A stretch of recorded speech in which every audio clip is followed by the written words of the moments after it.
rosse bandiere, o proletari alla riscossa, bandiera rossa trionferà.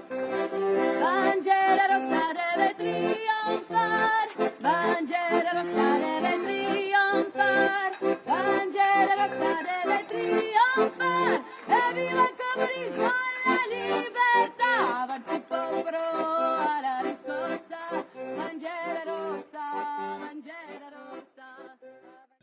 Yeah, hi. Look, first of all, congratulations on a really remarkable presentation. And that one graph which showed the average upturn over maybe the last few decades, and the way in which we never really recovered from the 2008 recession, and where we're going now is actually very graphic.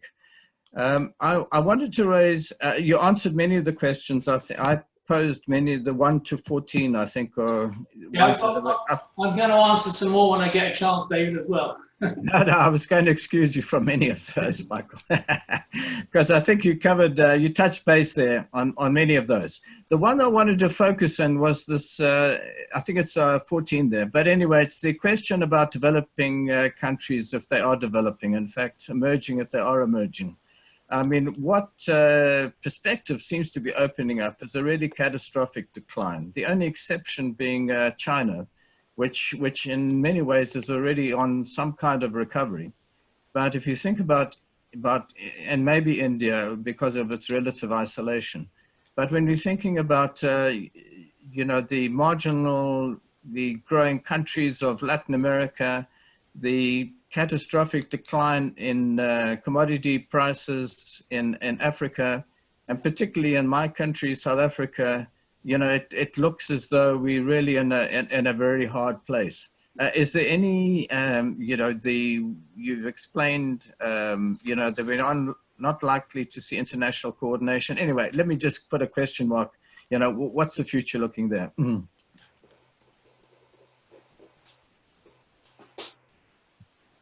Cheryl, would you like to ask your question, please? Yeah, I had sent it in the chat. Let me go back to it. Hold on a second. It had to do with the two different types of debt. Oh yeah, what is the difference between non-financial debt and financial debt? That's a new term to me. Okay. All right, Michael, there's 3 questions. Okay, well, I think that the first question on GDP is one that people often ask, and I agree, that GDP does not measure the welfare of humanity.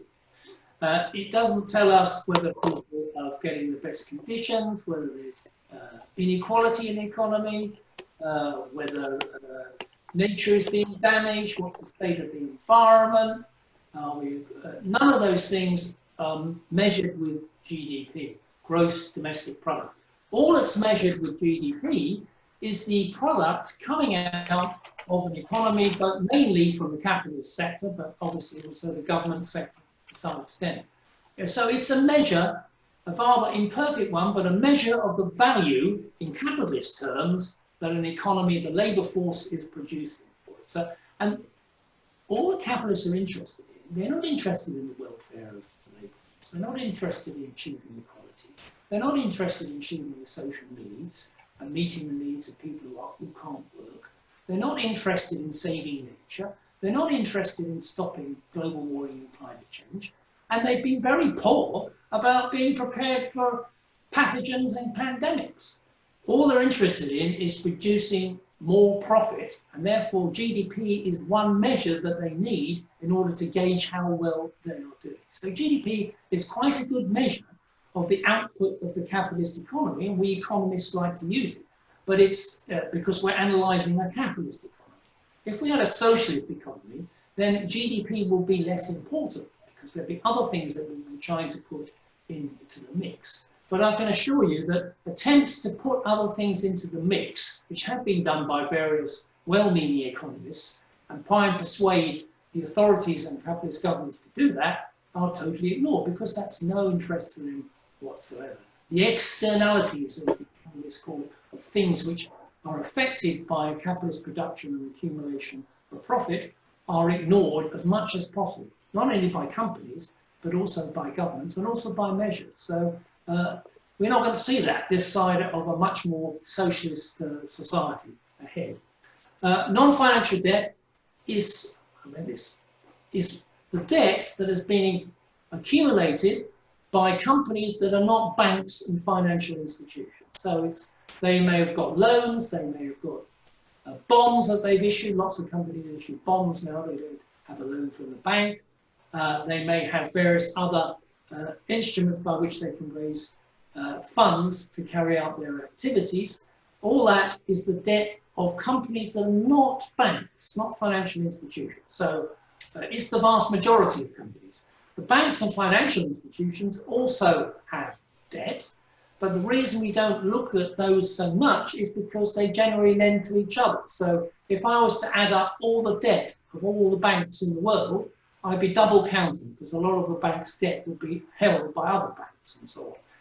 So we like to look at the non-financial sector for that reason, and also because it tells us more about what's going on in the productive sectors of the economy, rather than what's going on in the fantasy world, the fictitious world of finance. David raises the question of emerging economies, what's going to happen? He says, will China recover? Well, I think China will recover. I don't know if I can quickly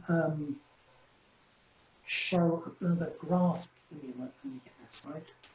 If I go here and just do a little share. Come on up. I'm down here, isn't it? Yep, sorry, I'll be with you in a minute.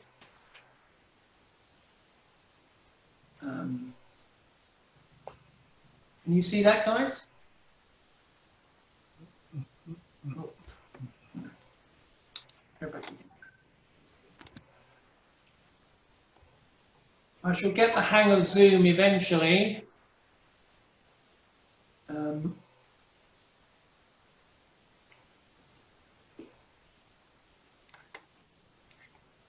Well, I'll leave it for the moment.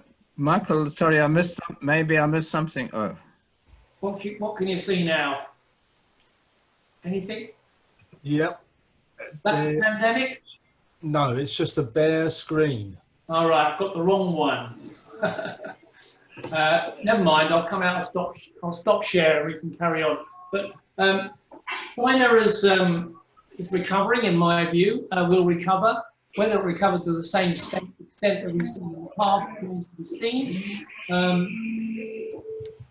But China on its own won't be able to help the emerging economies come out of this slump unless they're able to get rid of their debt, get an opportunity to give them more room to spend money, unless they get support to spend money on the pandemic, which very few of them have. Then, unless they are lucky and don't have a severe death rate impact on the system, fingers crossed that it doesn't spread across America to sectors that are people that are liable to die. At the moment, if it goes to young people, on the whole, that's safer from the point of view of infection and deaths, but we'll see if it spreads across. So there's real dangers that this pandemic will continue into the areas which so far have seen little of it, and there is absolutely no protection from most of these emerging economies from that, and I can't see them recovering very easily if A, their debt is not cut, and B, trade and commodity prices don't recover. China, on the other hand, is different. It's been the fastest growing economy of the last 50 years. It's taken nearly 1 billion people out of poverty. It's a major manufacturing export economy. It's state-controlled and directed economy still, even if it has an autocratic one-party rule. And in that position, it's in the position to clamp on the pandemic as it did, but also to make a recovery more quickly. And it can it is closing the productivity gap with the West, but it's still got a long way to go. So I expect it to do better in the recovery from this pandemic than any other capitalist economy, as happened in the Great Recession. There's huge debt in China, but that's not an issue. It's not like capitalism.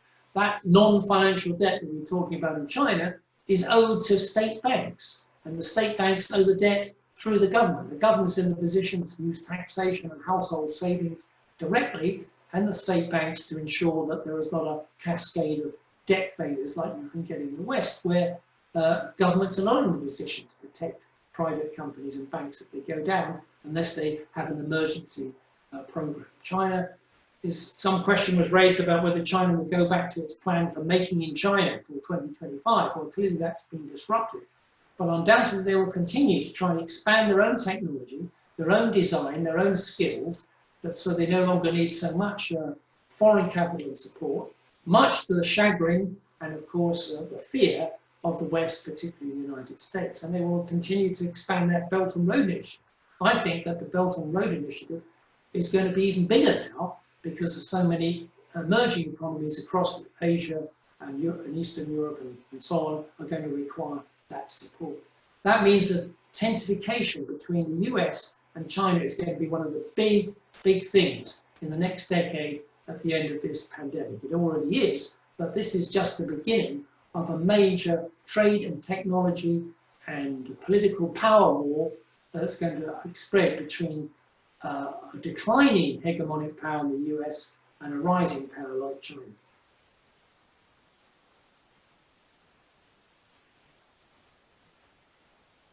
Okay, thanks, Michael. 6 people on the list, and I'm going to try again. iPad 5. I've unmuted you. Did you wish to ask a question? You can speak. Hello, can you hear me? Yes. I was just trying out my hand. It's okay. This is Dermot Connolly from Dublin. I don't know. Hi, Dermot. Oh, yeah. How are you? All right. Okay. Yeah. Very interesting so far. We've been walking. So far. So far, so good. I'm here with John Collins, my partner John, who's a TD in the Irish Parliament. We've been working with the Trade Union Unite to prepare a position that they can argue within the Congress of Trade Unions and in general in terms of the situation now, but in particular in relation to the recovery, because the government here, for the first time, we now have a single-tier health service. The government are paying the private healthcare to become part of the system, but obviously they will want to go back in the future and so on. But how do we progress the situation so that we have a single-tier health service, properly funded? We have an enormous crisis in nursing homes because they are essentially private institutions, and we're completely unprepared for the pandemic. So that, you know, I'll just leave it at that. But it's the reason I didn't speak earlier is because of my technical incompetence with things like Zoom and so on. So sorry about that. Maybe John wants to say hello. Do you want to say hello? Hello. You're going to be you're going to be using the Zoom a lot more, I think, over the next year or so. So we certainly will. Yeah. Probably forever. Yeah, possibly. It's impossible to hold meetings or anything like that at the moment. But you want to say hello? Hello, how are you doing? Solidarity to everybody on the thread. It's going to be very, very difficult times, I think, for people over the next period. I don't really have a question. I'm just listening intently into what Will said, the two things about a public health system that's properly funded and equipped and staffed is such a powerful demand now. It's going to be very difficult for governments to resist such a demand, which they will, but to resist that demand when people see what's happened now, particularly when we point out that the lockdowns and the disaster that happens to people's lives and employment and so on could have been avoided if we had a properly funded, organised health system that was prepared for pandemics and so on. And these lessons, when they come out, are going to make it difficult for governments to say, oh, right, okay, now that private sector can go back and start charging everybody and bringing out insurance again. Not in America, but certainly in places like Ireland and Britain. And I have to say, Dermot, you're so right about social care. I mean, I don't know what other comrades think on this Zoom, but social care has been in such a terrible state, privatised, neglected, destroyed. I mean, I know from my own family what it means when people end up in residential homes and the conditions are just not adequate, the inspection is terrible, services are awful, there's no protection for social care and old people at home. And the pandemic has really brought that home because these are the people who are dying the most. And it's social care staff are paid a pittance with bad conditions. I mean, one of the features of the pandemic is revealed who matters in this world. It's the essential workers, people like social care, health workers, transport workers, manufacturing workers, power workers, gas workers, plumbers, dustbin collectors, all the rest. These are people who matter, provide the services that require. I can list at least 6 occupations that we could abolish immediately as having no role whatsoever. I'm thinking of financial executives, media executives, traders in the stock market, real estate professionals, marketing executives, advertising executives. We could list a few others. These people do absolutely nothing worthwhile in a productive and useful and socially organised economy, and yet they get paid the most. You left out landlords. Landlords, yes. Parasites, I think they're called. Parasites. Well, one of the features about the UK, I don't know about other countries, is that when we had a public housing system in the UK, which was back in the 60s and 70s, and under Thatcher, that was privatised and originally sold off to the tenants themselves. It was a great boom for them. We now know that 2/3 of those sales to the tenants have ended up in the hands of landlord companies because the tenants sold them on, and they've all been, streets have been bought up by property owners. So now all this so-called social housing that is now owned by big chains of landlords across the country. And what other social housing we have is now actually run by associations which are not organised in any particular way to help people. So we have no decent public housing left in the UK, and I don't know how it applies to other countries, but some other. That is a big issue too in the pandemic, because these are the people who are likely to be most affected because of the conditions under which they live. Okay, I'll go through the list now. Richard, Can't stop now, you better shut me up. No, I'll take about three questions. You're doing really well and it's very interesting. Richard Spedding, thanks for your patience. You're next. Thanks. Can you hear me? Yep. Good. Two things. To what extent do you think that the overinflation of the stock market that we've had over the last 10, 15 years, because of companies buying back their own shares, has, in order to inflate their share price, in order for the executives to increase their bonuses, in effect, how will that reflect in the next 5, 10 years while we're going through this recession, depression? And secondly, I've lost the track of what I was going to say for the second point. Sorry, go on, carry on. Okay, an alternative way of asking a question is on the chat, and Trisha's asked another question. Who do we owe the debt to? So that's question number 2. And the next questioner is Roger Silverman.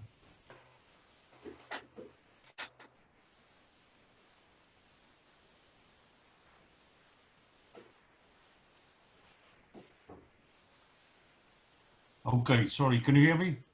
We can hear you lovely now. Okay, this really is not on the economics, but it's just, I'd be interested to know the opinion of Michael. When you have a very deep slump, which is obviously what we're heading into, that tends to inhibit the combativity of workers because they're so completely preoccupied with keeping their families alive and so on, that it tends to dislocate and isolate people. But when there's a recovery after such a period, then of course the enhanced kind of strength and the anger, the pent-up rage of the people, then that erupts in revolutionary activity. Are you expecting politically that that would happen in this case, that there would be maybe 2 or 3 years of deep slump and maybe certain atomization of the working class, but that when there begins to be an economic recovery, that we could expect huge revolutionary developments? Okay, far away, Michael.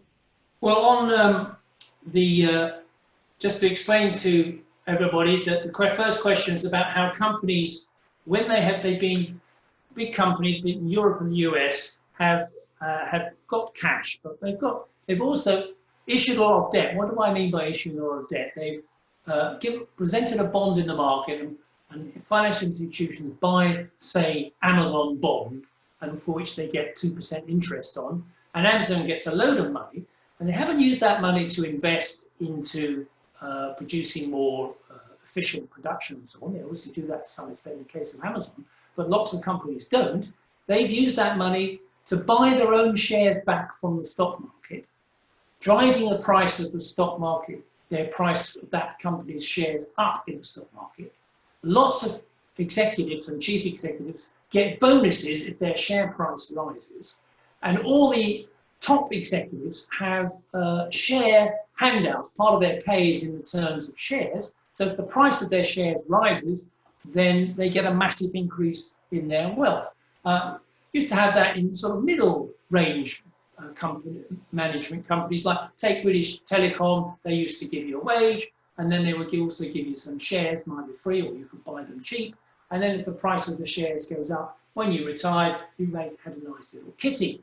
Now we're talking about huge amounts of kitty here as a result of buying back their own shares. So rather than invest productively, there's been a huge amount of buybacks in shares, which has driven the stock market price up, but hasn't led to an increase in investment. And now these very same companies who have been doing this with billions for the last 5 years are demanding a handout from the government, because, so the airlines in particular, they're saying we want huge billions now. And then you could say to them, well, wait a moment, didn't you just spend huge billions on driving up the shares of your own company in order to boost your own, feather your own nest? Why should the taxpayer now give you loads of money so that you can survive this pandemic? My reply is, no, we're not going to do that. We're going to take you over. We're just going to take over that company, that airline, Virgin, which is a very good example. Virgin, led by Richard Branson, who organised suing the NHS, and now gets up from his island out in the West Indies to clack the NHS on TV screen. These are the sorts of people who think they can get away with being bailed out after having done this. The other big thing, by the way, not just buying back shares, but tax havens. There's been a new report.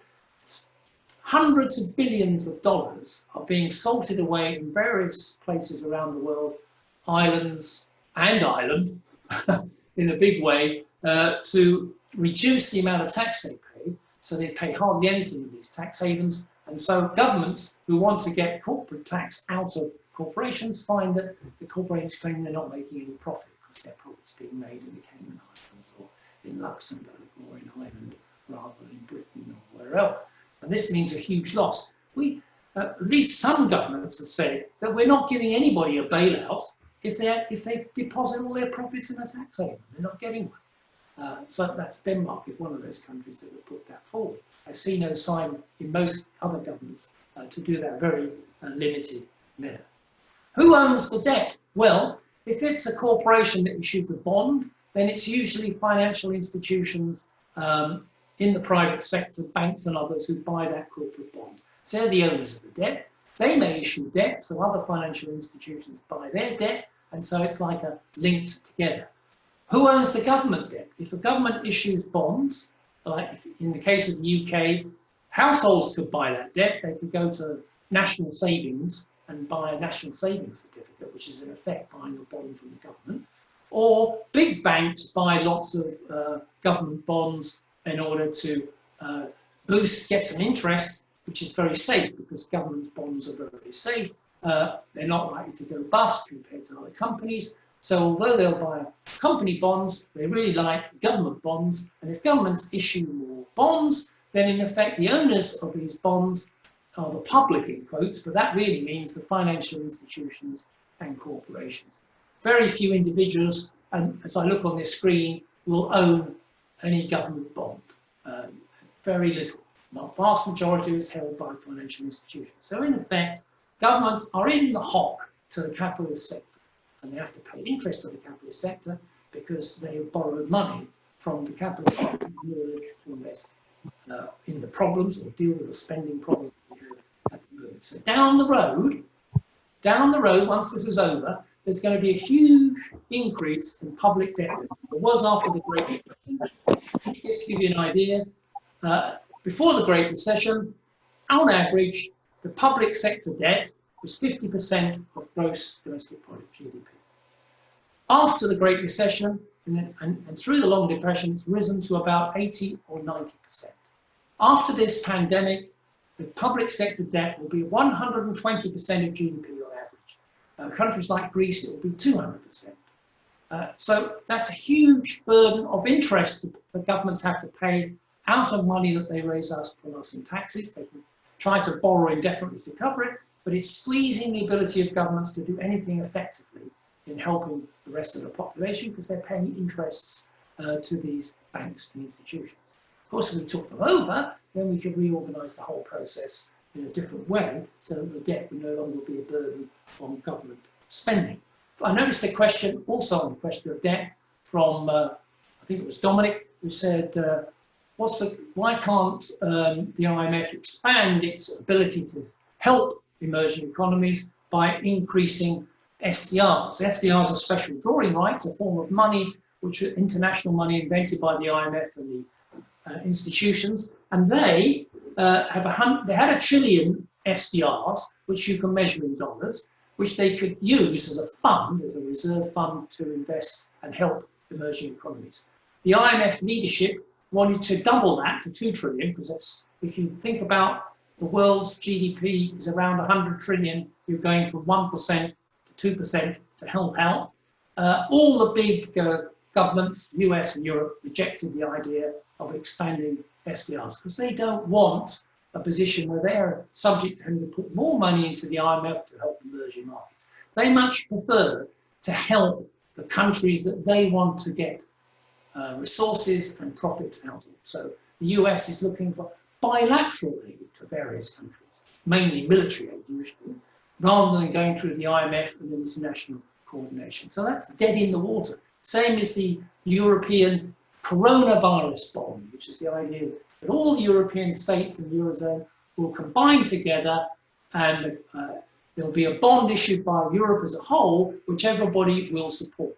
That's been rejected by the Germans and so on because they don't want to have to use the German taxpayer money and their money to help out the likes of Greece and Italy. As the Dutch finance minister said when this was proposed, we're not going to help a bunch of people who spend the whole of their time sitting in the sun and drinking wine.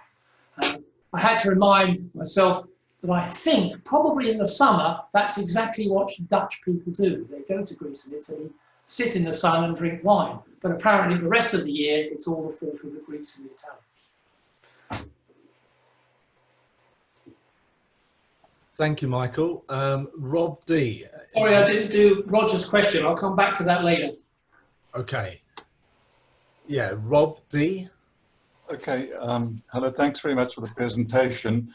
My question was on China and China's route to get its economy on the road to recovery. You've already discussed some of that, Yeah. But I wonder if you could just point out the limitations on the Chinese state due to the elements of the capitalist economy inside China and also its links to the rest of the capitalist economy worldwide. Thanks. And Nick Bradley. Hi, Nick. Yeah, hi there, Michael. Actually, my question neatly follows on from that last one, because you were saying that really only a war economy could do anything to help lift capitalism from the state they're going to face in the coming year or two. So we've effectively, China is a war economy, isn't it? We've got state control, we've got national control of the banks and so on. The difficulty, of course, is that they are trading in the capitalist world, and therefore they're trying to sell goods to us and the US and other countries. And that takes me to my question to you really about two areas of impact of this crisis we're living through now. One is on the impact of personal debt. You've talked about debt of companies, but personal debt is absolutely huge as well, isn't it? And I was reading an article, I think last week, about the people that the whole car manufacturing industry has been built on this new ways of either leasing cars or buying cars on very cheap finance. And they're anticipating they're going to be in big trouble because people aren't going to be able to afford those, and they're going to renege on those, and therefore the whole industry is facing collapse. The other side of it that you didn't mention, apart from in passing, were about the predictions for unemployment. I mean, the unemployment predictions for Britain and for the US in particular are absolutely massive. Yeah. And both of those things are going to mean that the possibility of the Chinese economy really getting back to their previous growth levels, I think, is ruled out because no one's going to have the money. And just on that point, I was really struck watching the TV news a couple of nights ago of pictures from the US of people queuing for food from food banks. And I don't know if anyone else saw it or noticed it. There were like hundreds and hundreds of cars on about 6 abreast driving into a place to collect food parcels. Yeah. And that just we're not even at the start of it yet. You know, the start really to a degree is going to come when the lockdown starts to end and people start to go back to work. So the social implications are absolutely massive of the crisis we're facing, which of course are going to impact on those predictions of the capitalist economy that you referred to, Michael, of the V kind of going up and then plateauing. It could be much worse than that, couldn't it? Yes, Sorry, Michael. Just one more question. Yep. Thanks for that, Nick. Davis Kazar. Hello, from Sweden. I wanted to ask, I read a thing on your blog, Michael, where you were talking about, because a lot of people are going to say, this is not the crisis right now. It's not a problem of the capitalist economy. There was a virus. It came from nowhere, and there's nothing we can do about it. So what do you say to people who would be like, well, the virus caused this crisis in the economy? Okay, David? Yeah. Yeah, I think Davis's question, take that first, because actually I think that is still the view of the majority of people. Don't you think? I mean, I look at the polls and I see that Boris Johnson is riding high in the polls, and he's seen in the UK as a sort of a hero, having had the virus and got through it all. The government is doing the best it can. There are complaints about what's going on, not enough equipment for the hospital staff, not enough testing, but on the whole, I get the impression that people think, well, this virus has hit us, it's terrible, it's very difficult to cope with, the lockdown is necessary. The polls show that most people still think the lockdown is necessary, they understand the need for it on the whole, and on most people, not everybody, but most people. So at the moment, I think that is the reaction of people. And of course, it's not true. We knew the viruses were coming.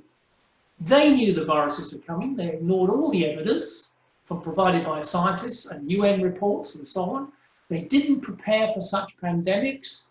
I don't know if you've seen that film Contagion, which was produced 4 or 5 years ago, which absolutely explains exactly what's happening now. And that was well aware to everybody in government circles. They ignored all the reports, and we know that's the case. Because why did they ignore them? Because it would have cost money to prepare health systems with sufficient capacity. It would have cost money to have mass testing facilities.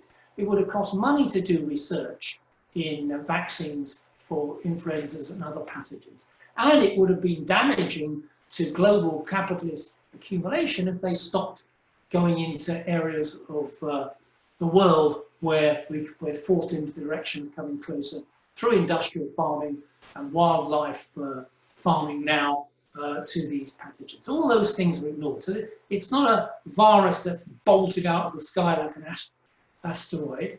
It was coming, and it was known to be coming, and they weren't prepared for it. But on the whole, people think, well, okay, now we have to cope with it.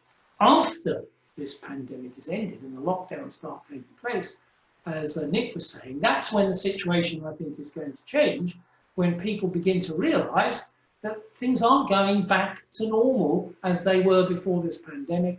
It's going to be a long period of high unemployment, where a lot of people businesses will be down and out, and where governments do not have or not prepared to provide the resources or the direction of control to resolve that. Far from governments moving to a war economy, as we've sort of described it here, they'll be looking for ways to return to the old economy as fast as they can, and of course that won't be easy to do. Then the differences about what to do about it, and then the opposition to what policies are will begin to arise.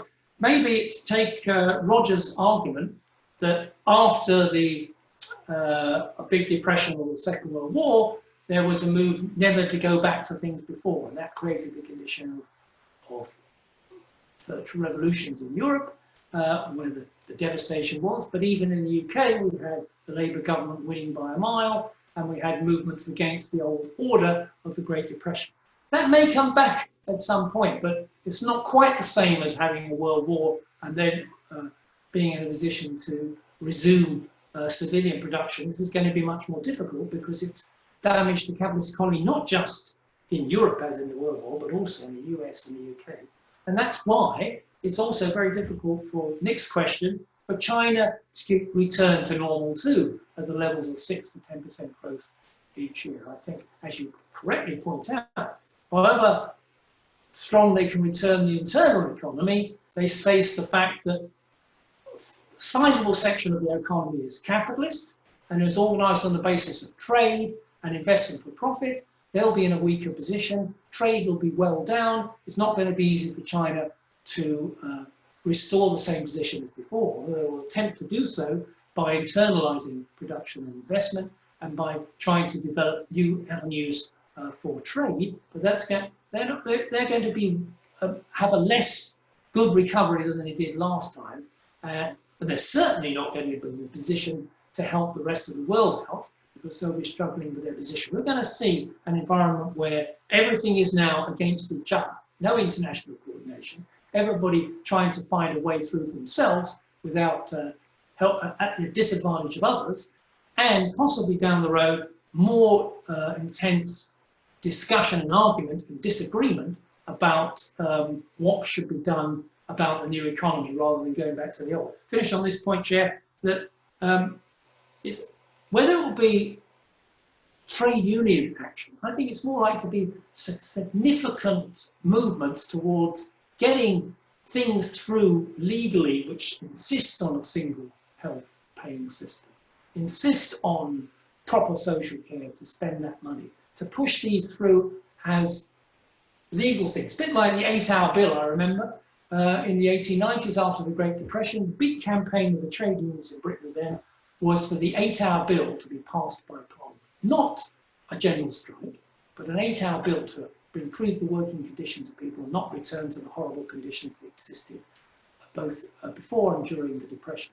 Those sorts of campaigns, I think, are going to be where we could see developments in 2021, 22, 23. That's great. Thank you, Michael. Next questioner is Panagiotis.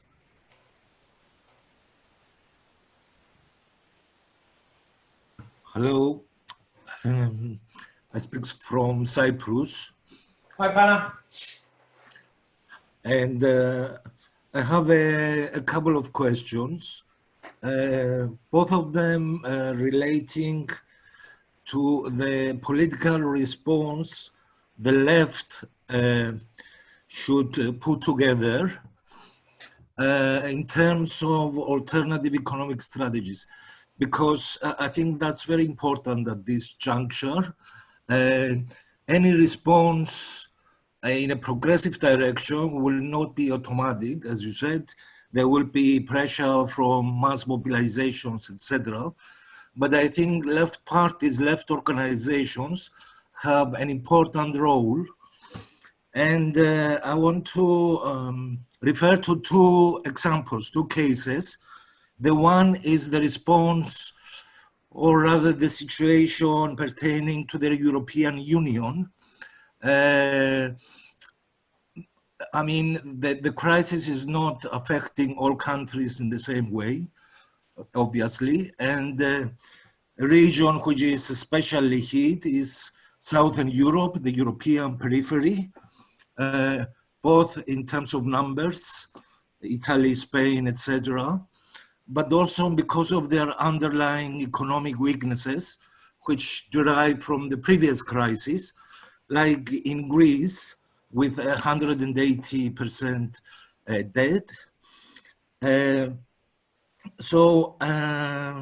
I think some people talk about the possibility of the Eurozone and the European Union falling apart because of their contradictions and differences. This idea of Eurobonds has been put forward on a massive scale.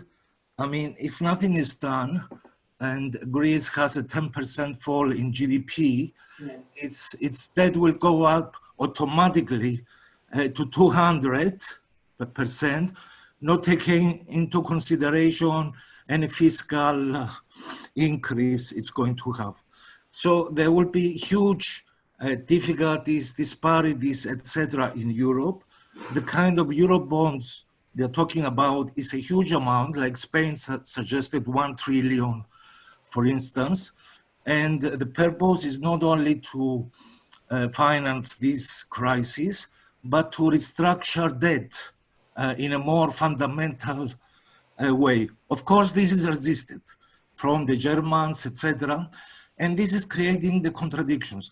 And here I think we have the role of the left in devising an alternative strategy, an alternative vision of Europe through various instruments such as this, as well as others. And the second instance I want to talk about is Cyprus, where along with some comrades, we are already working on ideas of how to devise an alternative economic strategy for Cyprus in this situation. And it has elements of the things you have mentioned before: the role of the health system, upgrading welfare state, public investment, the role of the banks, nationalizing, etc. And I think it's very important for the left to not only to criticize and analyze, but to devise a coherent alternative program. Of course, it's difficult to put such program at this moment in the middle of the crisis, but they should build on it and ideologically try to gain the support of the people, because political change, economic and political change, will not come automatic. It will not come easy, and it's going to be a medium to a long haul. What do you comment on this? Thanks. Okay, Michael, that's food for thought there in terms of your answer. Greg, could you ask your questions, please? Yes, I just had two questions, really. First of all, this huge injection of funds by Trump and in the United States. Sorry, my little kid is upset about something. The Zoom bug, you've got the Zoom bug. She was fine until I started speaking, and she spilled milk on her dress. So this amount of money, the phenomenal amount of money which Trump is injecting into the American economy, I mean, where does it come from? Is it real money? I mean, where do governments conjure up these fantastic amounts, nominal amounts of cash? Is it real cash? I mean, how does it work? It's just completely bewildering to me when I hear of, trillions of dollars that seem to come out of nowhere. And the second thing is, amazing how they suddenly got all this money, isn't it? yeah, yes, but you wonder, I mean, what is it actually? And then the other question I had was more general. It was about, you know, when I was writing about perspectives in France and things a few years ago, I would sort of trace the gradually increasing level of debt in the of the French state, and it was going up. It was 84%, and then it was 88%, 90%. It must be over 100% now. And I thought, and I wrote at the time, that this trend just can't go on forever. You know, that sooner or later, it seemed to me that, you know, the richer European countries were sort of following the poorer ones, but one or two steps behind in terms of, you know, huge state deficits. But it seems to have just carried on, you know, anyway, and it didn't come to the crunch which I thought it would. And well, why is that? And can it go on forever? I'm not speaking about, you know, weaker economies like Greece and so on, but in a major European power like France and so on, is it, how long can it go on for? Okay, Michael, one more questioner. Ed, would you like to ask your questions?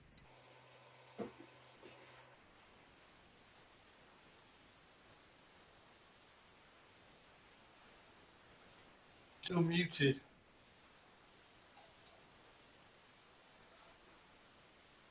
Hi. Can you hear me now? Can you hear me now? Yeah. Michael, thank you very much for your contribution. It was full of really interesting and informative ideas. Can I just say one thing in relation to what was said earlier about China not having any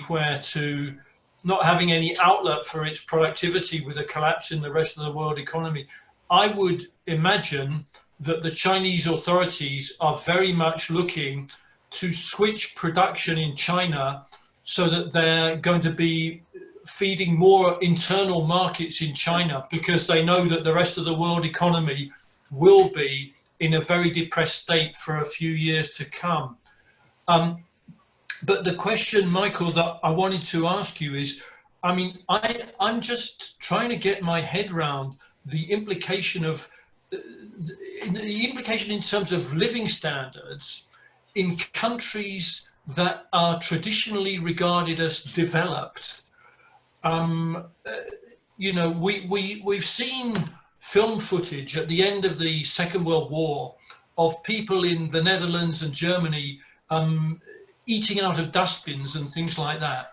If you have such dramatic collapse in production in countries that are supposed to be developed, and at the same time the government is making sure that there's still money for people to buy food, something's got to give. I mean, in terms of food supply, in terms of supply of other commodities within the economy, I just can't quite see how things can go on roughly as normal if this lockdown, I mean, it could take 2 years before there's a virus, before there's a vaccine that can deal with this virus. You know, if you have this huge discrepancy between the amount that is needed to keep the population alive and the amount of productivity that's going on, how bad is it going to get in terms of living standards? Are we going to see starvation in countries that are traditionally regarded as, you know, developed? That's the main question. I'm also the source of the longer question at the end of your list of questions about how we present Marxist ideas in the present epoch in a way that doesn't sort of, I mean, everybody on the left is opposed to austerity, and Keynesian ideas represent the simplest and easiest to grasp form of opposition to austerity. And I sometimes think, I mean, I love your blog and I learn a lot from it, but I sometimes think that the way you polemicize against Keynesianism as if it is the main enemy almost in your blog is kind of going back to a bygone era where it was necessary to separate the revolutionaries from the reformists. I mean, basically, I think nearly everyone now who is involved in a struggle against austerity knows that a big confrontation with capitalism is on its way. And I mean, it's not that you're wrong, Michael, to develop a Marxist critique of the limitations of Keynesianism, but I think maybe tactically it needs to be rethought the way this is presented. But thank you anyway for the work you're doing. That's it, Dave. Michael, a comrade Lachos just wants to add a question, if you don't mind. Yes, comrades, do you listen to me? Yes, my regards to all of you, and especially to Roger Silverman. I met first time in 1981 in Netherlands at the conference of the International. I don't think he remembers me. I am a Cypriot together with Themos and Panayotis.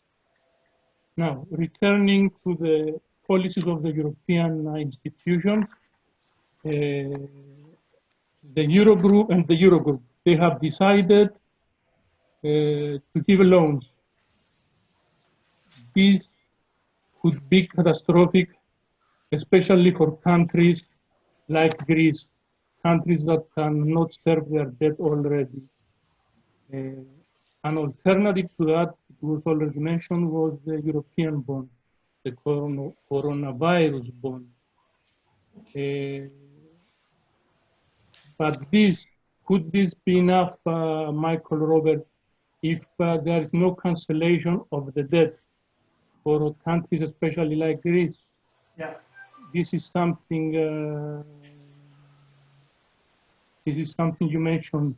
You mentioned previously about the necessity of cancellation of the debt of poor countries. What I'm aiming at now is to see how we can form a transitional program as left. What a good transitional program could be in Europe now.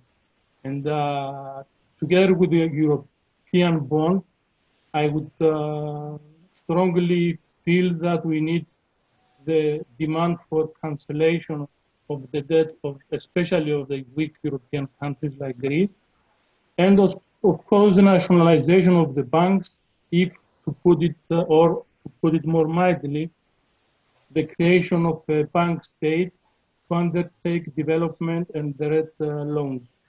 Thank you very much. Okay, Michael, and to all the participants, it's 20 to 4 now.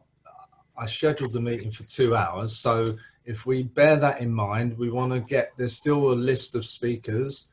So Michael, I'm not going to restrict you because I think your answers are very, very interesting, and we don't often get this opportunity. So off you go, Michael. Well, okay. Where's all this money coming from was one question. From Greg, well, the answer is, of course, that what's happening here is that if we're talking about government money, there are two ways the government can tax you all and take it out of your wages and salaries and other things and use that funds to spend. But of course, there's a limit to that as we don't have much. So what governments do is they borrow over and above that if they think it's necessary by issuing treasuries, issuing government bonds, and financial institutions will buy this, and they will buy particularly those bonds that come from governments which look very safe and are well expanding. So they're quite like US bonds, and British bonds, and German bonds, and they don't like Italian bonds, and Greek bonds, or Zambian bonds. In fact, that is why the countries of the so-called third world or the global south or whatever find themselves very, very difficult to borrow money by issuing bonds because nobody wants to buy them. They have to offer high interest rates to do that. But that money comes into the coffers of the government, which will then use in some form or another. Quite often, it doesn't lead to any productive investment or spending. It's merely to keep the public servants paid in some way when they're not raising enough tax, because they don't want to tax the capitalist class too much, so they're not raising all that much tax, so they're continually borrowing. So debt can rise. Now, can that go on indefinitely? Well, the answer to the question is yes, it can, if there's a growth in value and production in the capitalist sector which produces enough income and wages and profits that can then come back to service the government's debt through taxation. So a government can run debt, it can increase the debt as long as it's growing faster than the debt is. That's basically the position. And most of the time, the big economies can sort of do that as long as they don't borrow too much or their economies don't collapse. But of course, both of those things are happening at the moment. So the debt issue is going to become even more significant and dangerous, particularly for the weaker economies like Greece and so on, who are in no position to finance this debt without the help of other governments in the Eurozone. So clearly the demand that Paris raised about restructuring or cancelling the debt of those not only in the Eurozone but also globally is a key demand in this period that we're entering now to help the weaker economies to be able to survive in this situation, as I said in my opening remarks. And on top of that, we need to, the Eurozone should not just be considering issuing a Euro bond to help them out, a trillion, which by the way they're not going to do, or cancel debt. They also need a plan for expanding the economy of Europe on a Europe-wide basis on the health services, investment and so on. And that means coordinating the strategic sectors of the economy to do so. And they're not going to do that. What they are proposing, by the way, is to perhaps raise more money by issuing of loans to countries like Greece and so on, which they will finance by issuing to financial institutions, but it will be on a piece-by-piece basis, not on a Europe-wide basis to do that. There'll be some grants as well. And that's the next question. After the Second World War, the way in which Europe recovered was that the US piled in loads of money, which it had in the so-called Marshall Plan, which took the form of reviving through grants and loans the industries of Germany and France and the rest of Europe. And it did so with quite a lot of money because it wished to avoid a revolutionary upsurge if it had done nothing about it, and the establishment of socialist and communist governments in Europe. And the Marshall Plan's political purpose was primarily that. Its economic purpose was to provide production and trade for American industry to gain through the credits that it granted. In this environment, something similar may be done, but it doesn't seem to be any so coordinated and effective fashion at the moment, which suggests that it would enable many economies like Greece and so on to recover, quite the reverse. And so we're not in a position where we were after the Second World War, where the UK, as I think one chat point made, was able, eventually after austerity, was able to grow and grow faster than its debt. So its debt ratio came down, while Europe was able to recover through the influence and the intervention of the Marshall Plan, which is American credits. At the moment, we don't have a Marshall Plan for Europe coming from Germany. We don't have a Marshall Plan coming from the IMF for the rest of the world. We have none of those possibilities being presented. So that's why I think that the idea that each individual country is spending more huge amounts of money, which in the hope they will recoup by getting growth later on, will not work sufficiently. It's going to see a much higher level of debt, and these deficits are going to last for some time and add to the burden of these economies rather than creating the conditions for them to grow. Now, I'm accused by Ed of being, well, how can I put it, much too sharp with the anti-austerians around the world, both theoretically and practically. I've tried to argue why I think that just an anti-austerity program based on Keynesian spending won't solve the problems in this crisis or in it generally crisis. I would make the point that, so let's say that Keynesian spending works. And, to turn around austerity, we stop cutting public services, we spend money on it, Will that stop capitalist crises down the road? No, it won't. They will reappear again, because what depends on capitalist crisis is what's happening in the capitalist sector and whether profitability is taking place. And the basis of Marxist theory in crises is it cannot be resolved simply by boosting demand from government spending. Only temporarily could that have some effect, which it does in the pandemic, but on a basis that otherwise, why do crises keep reappearing? It cannot be due to the fact that governments haven't thought about just spending more money. If they thought the answer was to give workers higher wages and to have a proper health system and spend, they would do it if it made capitalism work effectively, but it doesn't. In fact, they consider those measures as against the interests of the capitalist system, because it means a deduction from profitability over time. So the reason of anti-austerity actually has a rational basis to it. It's not simply just an ideological thing about destroying state services and letting the private sector take over, although that's part of it. And the anti-austerity program simply limited to spending, in my opinion, is not enough. And it also will confuse people and mislead people into thinking that's all they have to do to resolve the problems of capitalism.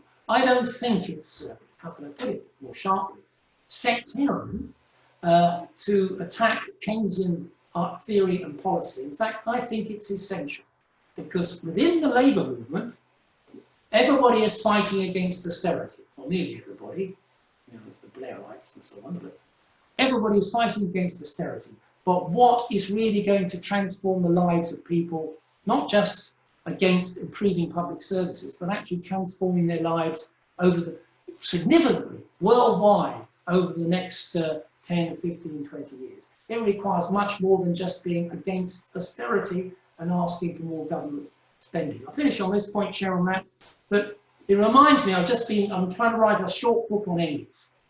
And I was just reading Engels' criticism of the Erfurt program, which was the Social Democratic Party's program in Germany, that was presented by Bernstein and Kautsky and others, who saw this as a program which they saw as being anti the existing government and system. And Engels was firm, yes, we need demands which are like a public health system, like cancelling the debt, like making sure social care is done. But just to leave it at that is not going to deal with the problems of capitalism and provide us with an alternative that really will change the lives of people. And he was very critical of the so-called reformist program. That doesn't mean to say you're not in favour of reforms, obviously. I think anybody who's listening to this discussion knows that they're in favour of reforms. The question is whether those reforms will last and whether they can transform society sufficiently without also moving on to the actual transformation of society and the replacement of the capitalist system with a socialist one. Sono i confini, rosse bandiere,